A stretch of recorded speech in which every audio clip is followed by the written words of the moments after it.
कोल्हापूरच्या शाही दसरा महोत्सवाला याच वर्षी राज्य शासनानं प्रमुख राज्य महोत्सव म्हणून दर्जा दिलेला आहे। खरं तर हा आपला सर्वांचा सन्मान आहे।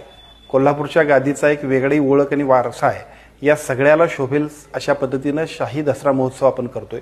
22 तारखेपासून 2 तारखेपर्यंत एकापेक्षा एक अत्यंत चांगल्या पद्धतीचे सांस्कृतिक कार्यक्रम, मनोरंजनाचे कार्यक्रम, पर्यटनाच्या कोल्हापुरात असणाऱ्या सगळ्या संधींचं योग्य पद्धतीचं नियोजन, या सगळ्या भरगच्च कार्यक्रमाला सर्वांनी उत्स्फूर्तपणाने सहभागी व्हावं।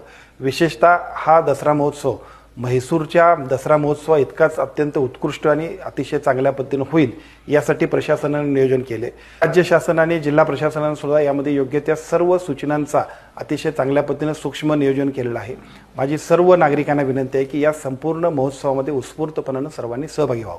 बाळ, फ्रीज मधून श्रीखंड काढ ना। आम्ही पूर्वी घरीच बनवायचो श्रीखंड, त्याची चवच वेगळी होती। आता काय सगळं रेडीमेड। आजी, हे श्रीखंड खाऊन बघ। आज तुझ्या आईनं घरीच बनवलं की काय? हे आहे गोकुळचं श्रीखंड। अगदी जिभेवर रेंगाळणार। जिभेवरच नाही तर मनावरही रेंगाळणार। गोकुळ श्रीखंड, मनावर रेंगाळणार।